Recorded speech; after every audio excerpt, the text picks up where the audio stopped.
पहला चैप्टर है जीव जगत में विविधता। इसमें वर्गीकी समूह सहित कुछ जीव जो चार्ट में दिया गया है, ये इसको देख लेते हैं।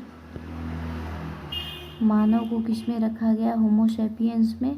इसका वंश है होमो, कुल है होमोनिडी और गण है प्राइमेट और वर्ग है मैमेलिया, संघ भाग है कार्डेटा। घरेलू मक्खी का जैविक नाम है मस्का डोमेस्टिका और इसका वंश है मस्का। कुल है म्यूसिडी और गण है डिप्टेरा। वर्ग है इंसेक्टा। आर्थ्रोपोडा के संघ भाग में रखा गया। और आम को मैंजीफेरा इंडिका। जैविक नाम आम का जैविक नाम मैंजीफेरा इंडिका। मैंजीफेरा वंश है। और एनाकर्डियेसी इसका कुल है। आम का कुल एनाकर्डियेसी और आम का गण है सिपिनडेल्स और आम का वर्ग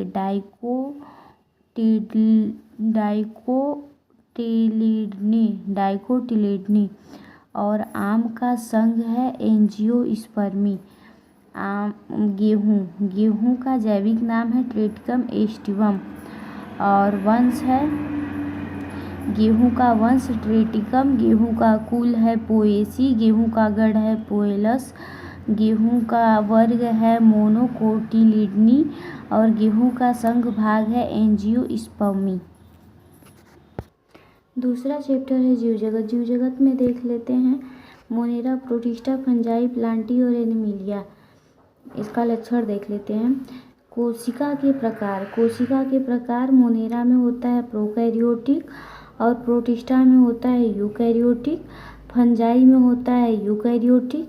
प्लांटी में होता है यूकैरियोटिक। एनिमिलिया में होता है यूकैरियोटिक। मतलब कोशिका के प्रकार जो होते हैं बस मोनेरा में प्रोकैरियोटिक होते हैं, बाकी सब में यूकैरियोटिक होते हैं। कोशिका भित्ति जो होते हैं मोनेरा में सेलुलोज रहित बहुसैकेराइड प्लस एमिनो अम्ल होते हैं और कोशिका भित्ति प्रोटिस्टा में कुछ में उपस्थित होते हैं। कोशिका भित्ति फंजाई में उपस्थित सेलुलोज रहित काइटिन युक्त होते हैं और कोशिका भित्ति प्लांटी में उपस्थित सेलुलोज रहित होते हैं।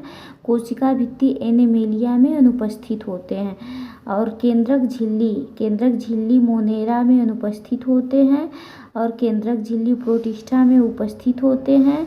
फंजाई में भी उपस्थित होते हैं, प्लांटी में भी उपस्थित होते हैं, एनिमिलिया में भी उपस्थित होते हैं। केंद्रक झिल्ली बस मोनेरा में अनुपस्थित होते हैं, बाकी सब में उपस्थित होते हैं। कार्य और संरचना देख लेते हैं। कार्य और संरचना मोनेरा में कोशिकीय होता है, प्रोटिस्टा में भी कोशिकीय होता है। फंजाई में बहुकोशिक अदृढ़ उत्तक होता है। प्लांटी में उत्तक अंग उत्तक तंत्र होता है और एनिमिलिया में उत्तक अंग अंग तंत्र होता है। और इसके पोषण की विधि देख लेते हैं। पोषण की विधि तो मोनेरा में स्वपोषी रसायन संश्लेषी तथा परपोषी मृतपोषी एवं परजीवी होते हैं। पोषण की विधि प्रोटिस्टा में स्वपोषी प्रकाश संश्लेषी तथा परपोषी होते हैं। पोषण की विधि फंजाई में परपोषी मृतपोषी एवं परजीवी होते हैं। पोषण की विधि प्लांटी में स्वपोषी और प्रकाश संश्लेषी होते हैं। पोषण की विधि एनिमिलिया में परपोषी प्राणी संभोजी मृतपोषी इत्यादि होंगे। और पोषण ये फिर उसके बाद है प्रजनन की विधि में देख लेते हैं। मोनेरा में क्या होता है? संयुग्मन होता है। प्रजनन की विधि प्रोटिस्टा में युग्मन, संलयन एवं संयुग्मन होता है। प्रजनन की विधि फंजाई में निषेचन होता है। प्रजनन की विधि प्लांटी में भी निषेचन होता है। प्रजनन की विधि एनिमिलिया में भी निषेचन होता है। तीसरा चैप्टर है वनस्पति के जगत में चार्ट देख लेते हैं। डिवीजन, सामान्य नाम, प्रमुख वर्णक, संचित भोजन, कोशिका भित्ति, फ्लैजिला की संख्या तथा उनकी निवेशन की स्थिति, आवास। तो क्लोरोफाइसी, फियोफाइसी और रोडोफाइसी। इसमें देख लेते हैं क्लोरोफाइसी हरे शैवाल, क्लोरोफिल मतलब क्लोरोफाइसी का सामान्य नाम है हरा शैवाल और इसके प्रमुख वर्णक हैं क्लोरोफिल ए और बी। क्लोरोफाइसी के भोजन संचित भोजन स्टार्च हैं। क्लोरोफाइसी के कोशिका भित्ति सेलुलोज होती है। क्लोरोफाइसी के फ्लैजिला की संख्या तथा उनकी निवेशन की स्थिति 2 से 8 समान शीर्ष होती है। क्लोरोफाइसी के आवास अलवड़ जल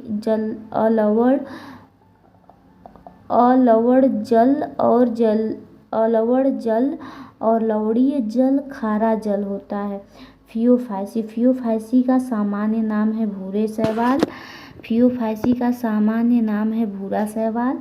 फियोफाइसी के प्रमुख वर्णक हैं क्लोरोफिल ए और सी। फेउकोजैंथीन होते हैं। फियोफाइसी के संचित भोजन है मैनिटोल लैमिनेरिन। फियोफाइसी की कोशिका भित्ति सेलुलोज तथा एल्जीन होते हैं। फियोफाइसी के फ्लैजिला की संख्या तथा उनकी निवेशन की स्थिति 2 समान और पार्श्वीय होती हैं। फियोफाइसी के आवास तो ये अलवड़ जल बहुत कम खारा जल, अलवड़ जल बहुत कम खारा जल, लवणीय जल होते हैं। और रोडोफाइसी में देख लेते हैं। इसका सामान्य नाम है लाल शैवाल और रोडोफाइसी का प्रमुख वर्णक है क्लोरोफिल ए और डी फाइक्रोएरिथ्रिन। रोडोफाइसी के संचित भोजन है फ्लोरिआन स्टार्च। रोडोफाइसी की कोशिका भित्ति है सेलुलोज। रोडोफाइसी के फ्लैजिला की संख्या तथा उनकी निवेशन की स्थिति अनुपस्थित होती है। रोडोफाइसी के आवास ये होते हैं अलवड़ जल कुछ, खारा जल, लवण जल अधिकांश। चौथा चैप्टर है प्राणी जगत। प्राणी जगत में एलिमिनिया बहुकोशिकीय को संगठन के स्तर कोशिकीय स्तर और उत्तक अंग तंत्र होंगे। अंग तंत्र उत्तक अंग और अंग तंत्र 2 होते हैं, अरी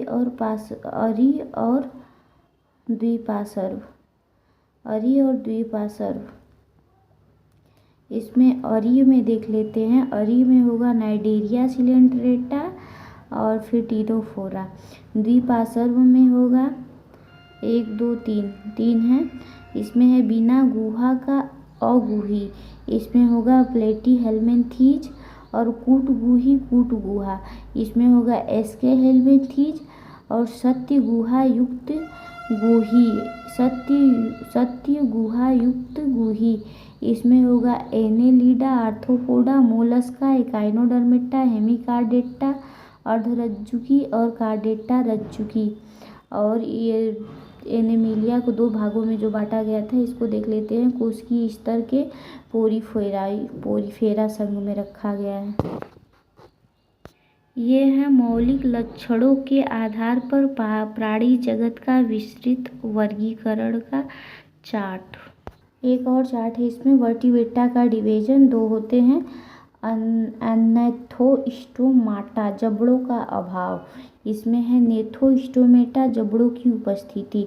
तो ये जबड़ों का जो अभाव होता है उसमें वर्ग होते हैं।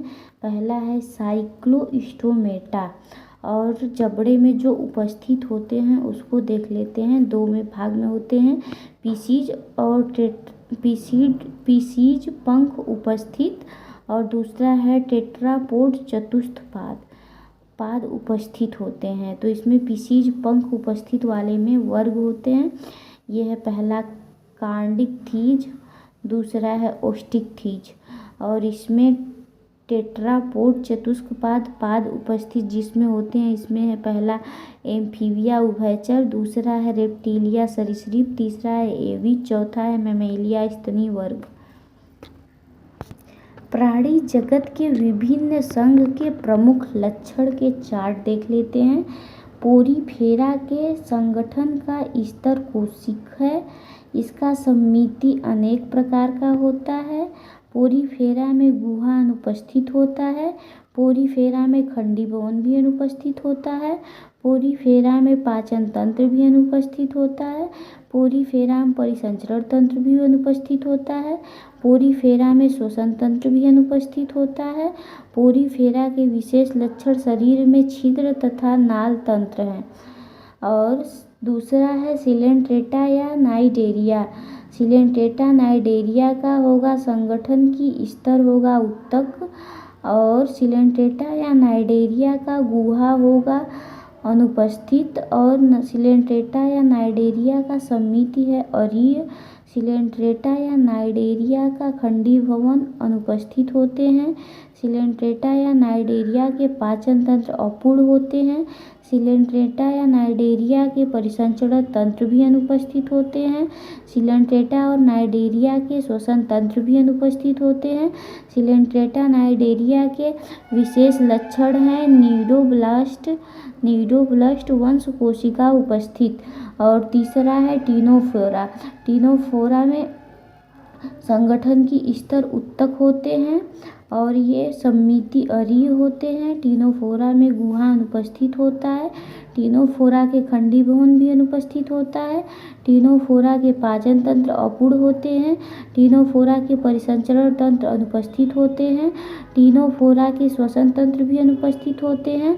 टीनोफोरा कंकत चलन के लिए पट्टिकाएं। विशेष लक्षण टीनोफोरा के विशेष लक्षण हैं कंकत चलन के लिए पट्टिकाएं। और चौथा नंबर है प्लेटीहेल्मिन्थीज। प्लेटीहेल्मिन्थीज का संगठन स्तर है अंग तथा अंग तंत्र, और प्लेटीहेल्मिन्थीज का समिति है द्विपार्श्व। प्लेटीहेल्मिन्थीज का गुहा है अनुपस्थित होता है। प्लेटीहेल्मिन्थीज में खंडी भवन भी अनुपस्थित होते हैं। प्लेटीहेल्मिन्थीज में पाचन तंत्र भी अपूर्ण होते हैं। प्लेटीहेल्मिन्थीज में परिसंचरण तंत्र भी अनुपस्थित होते हैं। प्लेटीहेल्मिन्थीज में श्वसन तंत्र भी अनुपस्थित होते हैं। प्लेटीहेल्मिन्थीज में विशेष लक्षण चपटा शरीर चूसक होते हैं। एस्के हेल्मिन्थीज के संगठन की स्तर अंग तंत्र हैं और समिति द्विपार्श्व हैं। एस्के हेल्मिन्थीज के गुहा कूट प्रगुही है। एस्के हेल्मिन्थीज में खंडी भवन अनुपस्थित होता है। एस्के हेल्मिन्थीज में पाचन तंत्र पूर्ण होते हैं। एस्की हेल्मिन्थीज में परिसंचरण तंत्र अनुपस्थित होते हैं। एस्की हेल्मिन्थीज में श्वसन तंत्र अनुपस्थित होते हैं। एस्की हेल्मिन्थीज के विशेष लक्षण जो होते हैं प्रायः कृमि रूप लंबे होते हैं। और संघ है एनेलिडा। छठवां है एनेलिडा। एनेलिडा में संगठन की स्तर अंग तंत्र है, समिति द्विपार्श्व है। एनेलिडा के गुहा प्रगुही हैं। एनेलिडा के खंडी भवन उपस्थित होते। एनेलिडा के पाचन तंत्र पूर्ण होते हैं। एनेलिडा के परिसंचरण तंत्र उपस्थित होते हैं। एनेलिडा के श्वसन तंत्र अनुपस्थित होते हैं। एनेलिडा के विशेष लक्षण है शरीर वलयों की तरह खंडित होता है। और फिर है आर्थ्रोपोडा। आर्थ्रोपोडा में संगठन की स्तर अंग तंत्र हैं और आर्थ्रोपोडा की समिति द्विपार्श्व होती है। आर्थ्रोपोडा के गुहा प्रगुही होती है। आर्थ्रोपोडा के खंडी भवन उपस्थित होते हैं। आर्थ्रोपोडा के पाचन तंत्र पूर्ण होते हैं। आर्थ्रोपोडा के परिसंचरण तंत्र उपस्थित होते हैं। आर्थ्रोपोडा के श्वसन तंत्र भी उपस्थित होते हैं। आर्थ्रोपोडा के विशेष लक्षण हैं बाह्य कंकाल, काइटिनी, संधिपाद। संघ है मोलस्का। मोलस्का संघ के संगठन स्तर अंग तंत्र हैं, समिति द्विपार्श्व है। मोलस्का के गुहा प्रगुहा है। मोलस्का के खंडी भवन अनुपस्थित होते हैं। मोलस्का के पाचन तंत्र पूर्ण होते हैं। मोलस्का के परिसंचरण तंत्र उपस्थित होते हैं। मोलस्का के श्वसन तंत्र उपस्थित होते हैं। मोलस्का के लक्षण बाह्य कंकाल और कवच प्रायः उपस्थित होते हैं। एकाइनोडर्मेटा। एकाइनोडर्मेटा के संगठन स्तर अंग तंत्र हैं। एकाइनोडर्मेटा की समिति अरीय होती है। एकाइनोडर्मेटा के गुहा प्रगुही होती है। एकाइनोडर्मेटा के खंडी भवन अनुपस्थित होते हैं। एकाइनोडर्मेटा के पाचन तंत्र पूर्ण होते हैं। एकाइनोडर्मेटा के परिसंचरण तंत्र उपस्थित होते हैं। एकाइनोडर्मेटा के श्वसन तंत्र भी उपस्थित होते हैं। एकाइनोडर्मेटा के लक्षण जल संवहन तंत्र, अरीय समिति। हेमिकार्डेटा। हेमिकार्डेटा के संगठन स्तर अंग तंत्र है। हेमिकार्डेटा के समिति द्विपार्श्व है। हेमिकार्डेटा के गुहा प्रगुहा और हेमिकार्डेटा के खंडी भवन अनुपस्थित होते हैं। हेमिकार्डेटा के पाचन तंत्र पूर्ण होते हैं। हेमिकार्डेटा की परिसंचरण तंत्र उपस्थित होते हैं। हेमिकार्डेटा के श्वसन तंत्र भी उपस्थित होते हैं। हेमिकार्डेटा के लक्षण हैं कृमि के समान शुंड कॉलर तथा धड़ उपस्थित होते हैं। कार्डेटा और रज्जुकी। कार्डेटा रज्जुकी में देख लेते हैं। संगठन स्तर होते हैं अंग तंत्र और सम्मिति होते हैं द्विपार्श्व। कार्डेटा का गुहा प्रगुहा। कार्डेटा का खंडी भवन उपस्थित।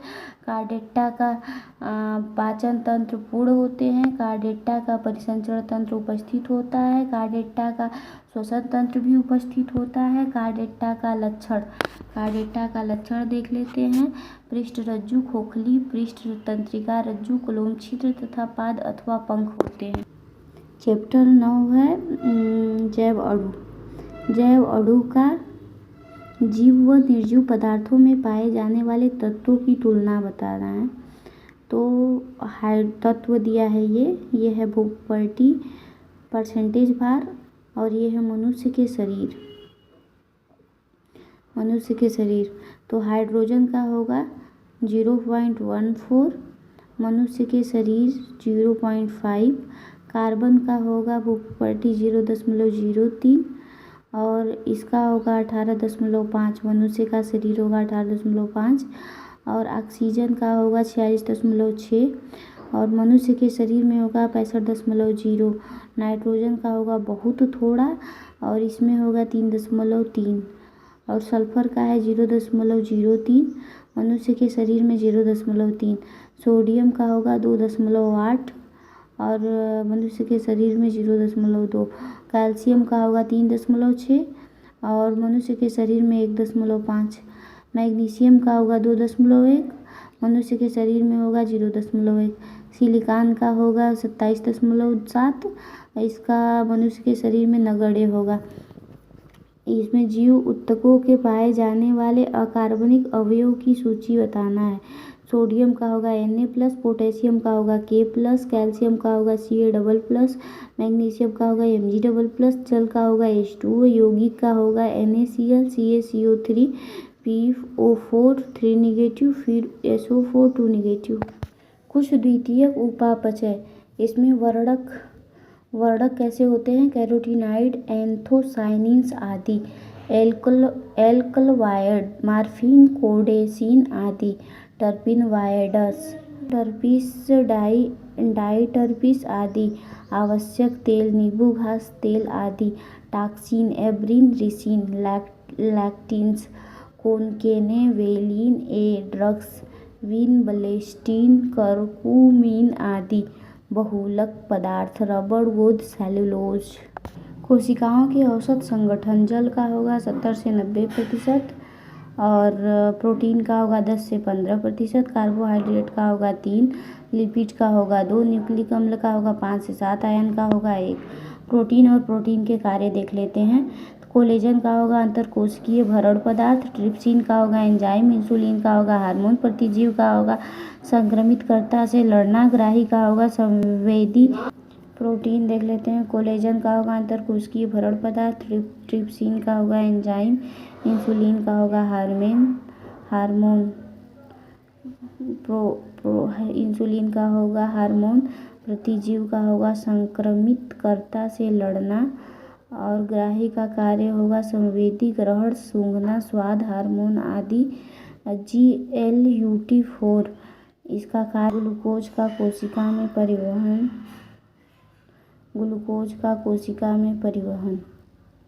GLUT4 का होगा ग्लूकोज का कोशिका में परिवहन। पादप में श्वसन चैप्टर है। पादप में श्वसन, वसा, कार्बोहाइड्रेट और प्रोटीन। वसा में वसा अम्ल व ग्लिसरॉल होता है और ये डाईहाइड्रोक्सी एसीटोन फास्फेट बनता है और कार्बोहाइड्रेट में सरल शर्करा जैसे ग्लूकोज होता है, इससे ग्लूकोज 6 फास्फेट होता है, फिर ग्लूकोज 1,6 बाईफास्फेट, फिर ये उत्क्रमणीय का रिएक्शन है। फिर उसके बाद ये है ग्लिसरॉल्डिहाइड 3 फास्फेट, फिर पायरुविक अम्ल, फिर एसिटाइल कोएंजाइम ए, फिर क्रेब्स चक्र, फिर जल और ऑक्साइड। क्रेब्स चक्र में जल और कार्बन डाइऑक्साइड होते हैं। और ये है प्रोटीन में एमिनो अम्ल होते हैं। शरीर द्रव्य तथा परिसंचरण चैप्टर है शरीर द्रव्य और परिसंचरण। रक्त समूह का रक्तदाता सुयोग्यता है। रक्त समूह ए, लाल रुधिर कणिकाओं पर प्रतिजन ए होगा और प्लाज्मा में प्रतिरक्षी भी एंटी बी होगी, और ए रक्तदाता समूह एओ होगा। और रक्त समूह बी का लाल रुधिर कणिका का प्रतिजन बी है और प्लाज्मा में प्रतिरक्षी एंटीबॉडी भी एंटी बी है, और बी वाला रक्त समूह होगा बी और ओ।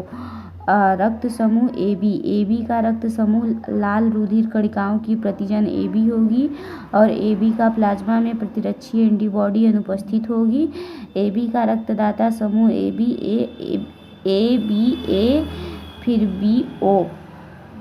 और रक्त समूह ओ वाला क्या लाल रुधिर कणिकाओं पर प्रतिजन अनुपस्थित होगा और प्लाज्मा में प्रतिरक्षी एंटीबॉडी एंटी ए और बी होगी। ओ रक्तदाता समूह ओ। रक्त के संगठित पदार्थ को देख लेते हैं। ये है आरबीसी, ये है प्लेटलेट्स, ये है इयोसिनोफिल्स, ये है बेसोफिल्स, ये है न्यूट्रोफिल्स, ये है लिम्फोसाइड, ये है टी लिम्फोसाइड, ये है बी लिम्फोसाइड।